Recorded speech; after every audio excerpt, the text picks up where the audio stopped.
At 1:23 a.m. on April 26, 1986, the town of Pripyat was asleep. Streetlights burned quietly over empty courtyards. Inside thousands of apartment windows, families lay in bed, unaware that 4 kilometers away, inside a concrete building called Reactor number 4, something had gone catastrophically wrong.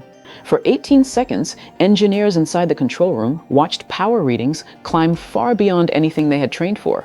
Then came 2 explosions, seconds apart. The second one tore the 1,000-ton steel and concrete lid off the reactor and threw it into the night sky. There was no siren, no evacuation order, no warning broadcast to the 60,000 people sleeping less than 2 miles away. By the time the sun rose over Pripyat that morning, the air above the plant was already carrying radioactive material higher than any release in the history of nuclear power, more than the material sent into the atmosphere by the Hiroshima and Nagasaki bombs combined. And almost no one nearby knew it yet.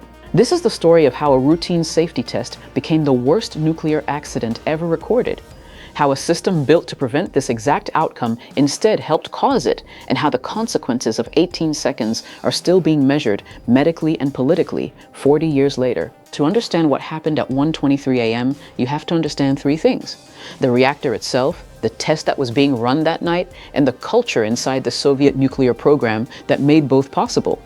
Because Chernobyl wasn't caused by one mistake. It was caused by a chain of them. A reactor with a known design flaw, a test that ignored that flaw, and a system where raising concerns could end a career faster than staying silent. The Chernobyl nuclear power plant sat on the bank of the Pripyat River in northern Ukraine, then part of the Soviet Union. By 1986, it had 4 operating reactors and was one of the largest power stations in the USSR, supplying electricity to millions of homes. Reactor number 4 used a Soviet design called RBMK, a graphite-moderated, water-cooled reactor. It was cheaper to build than Western reactor designs. The RBMK had a specific and dangerous quirk, one that Soviet engineers were aware of but had not fully corrected. At low power, the reactor could become unstable. Under certain conditions, if the reactor's output dropped too low, a chain reaction inside the core could actually accelerate rather than shut down, a flaw known as a positive void coefficient. Western reactors were generally designed to do the opposite, lose power and shut themselves down. The RBMK, under the wrong conditions, could do the reverse. On the night of April 25 into April 26, operators were running a safety test, one that had been attempted unsuccessfully 3 times before. The goal was to check whether the plant's turbines, as they spun down during a power loss, could generate enough residual electricity to keep emergency cooling pumps running for the roughly 1 minute it would take backup diesel generators to start. It was meant to close a real safety gap. To run the test, operators had to lower the reactor's power output far below its normal operating range, into the same low-power zone where the RBMK became unstable. The test had already been delayed by 10 hours because of an unplanned request from the regional power grid to keep supplying electricity, meaning it was carried out by a night shift that hadn't planned or rehearsed it, working from instructions prepared for the earlier, more experienced day crew. As the reactor power was reduced, it dropped further than planned, plunging to a fraction of the intended level. Rather than abort the test, operators worked to raise the power back up. To do that, they withdrew most of the control rods that ordinarily kept the reaction in check, leaving far fewer in the core than plant safety rules allowed. The reactor was now running in an unstable state, with almost none of its usual safety margin. At 1:23:04 a.m., the test itself began. Steam to the turbines was shut off, and operators watched to see how long the coasting turbines could power the cooling pumps. Almost immediately, power inside the reactor began to climb, slowly at first, then rapidly. The low power instability the RBMK was known for was taking hold, and with so few control rods in the core, there was little left to stop it. At 1:23:40, the shift supervisor gave the order every Soviet reactor operator was trained to give in an emergency. Press the AZ5 button, the emergency shutdown, designed to drive all remaining control rods back into the core at once. This was the moment meant to end the danger. Instead, it made things worse. The control rods themselves had a design flaw. Their tips were made of graphite, which, for a brief instant as they entered the core, could actually increase reactivity in the reactor's lower section before beginning to suppress it. Combined with the reactor's unstable state, this brief surge was enough to push it over the edge. Within seconds, power inside the core spiked to many times its normal maximum. Fuel rods ruptured. A massive buildup of steam pressure blew the reactor's lid, a structure weighing roughly 1,000 tons, off its housing. A second explosion followed, likely caused by hydrogen gas or a secondary steam burst. It shattered the reactor building, exposed the reactor's glowing graphite core directly to the open air, and ignited fires across the roof of the plant. There was no containment dome above Reactor 4 to hold any of it in. By the early hours of April 26, the core of Reactor 4 was burning in the open air, releasing radioactive material directly into the atmosphere. Plant workers and the first firefighters on scene had no way of knowing the true scale of what they were facing. Some were told only that there had been a fire, not a reactor explosion, and worked without the protective equipment that exposure of this kind required. Radiation levels near the reactor were later estimated to be high enough that, in some spots, a lethal dose could be absorbed within minutes.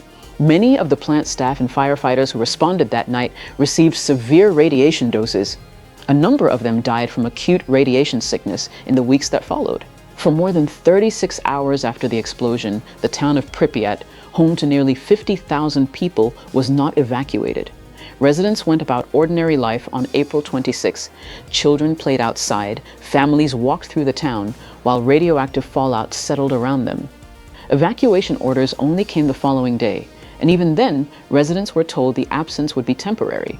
They were permitted to bring only a few belongings. Almost none of them ever returned to live there. It would take days before Soviet authorities publicly acknowledged that an accident had occurred at all.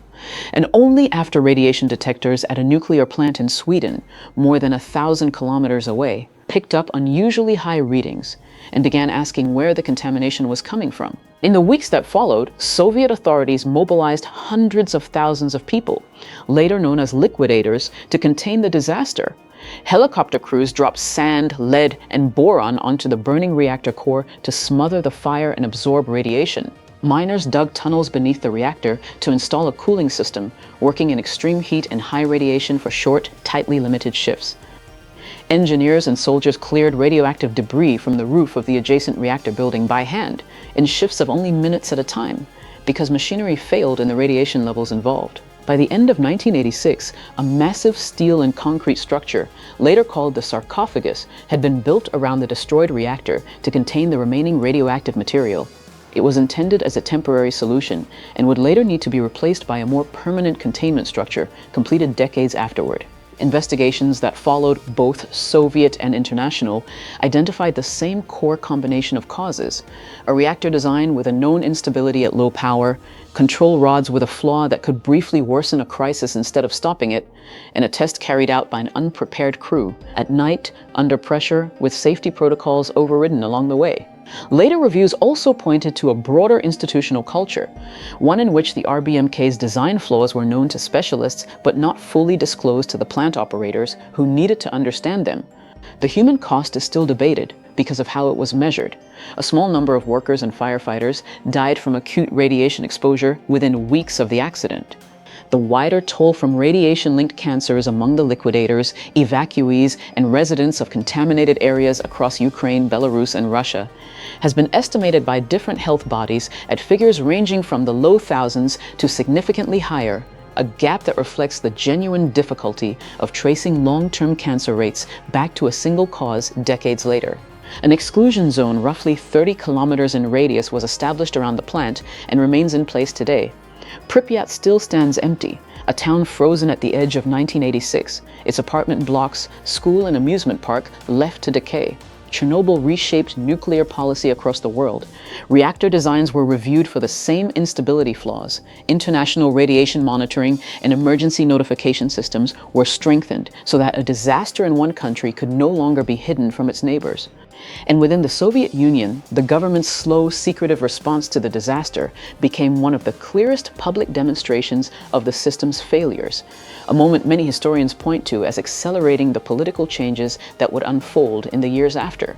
The final of Chernobyl's 4 reactors did not shut down until the year 2000, 14 years after the accident. The new safe confinement, a vast arched structure engineered to seal in the original sarcophagus for at least the next century, was completed and slid into place in 2016. 30 years after the explosion, it was built to contain. Today, the land around Chernobyl is quieter than it has been in a century, not because it healed, but because the people never came back. Trees grow through the floors of empty classrooms, wildlife moves freely through streets that once had children in them. What happened at 1:23 a.m. on April 26, 1986, lasted less than a minute. What it left behind, a landscape, a health toll still being counted, and a warning about what happens when a known flaw goes unspoken, has lasted far longer than anyone in that control room could have imagined. The reactor was built to be safe. The test was meant to make it safer still. Neither the design nor the plan accounted for what happens when the people running both are not told everything they need to know. If you'd like to see more stories, make sure to subscribe, like the video, and drop your suggestions for the next video in the comments.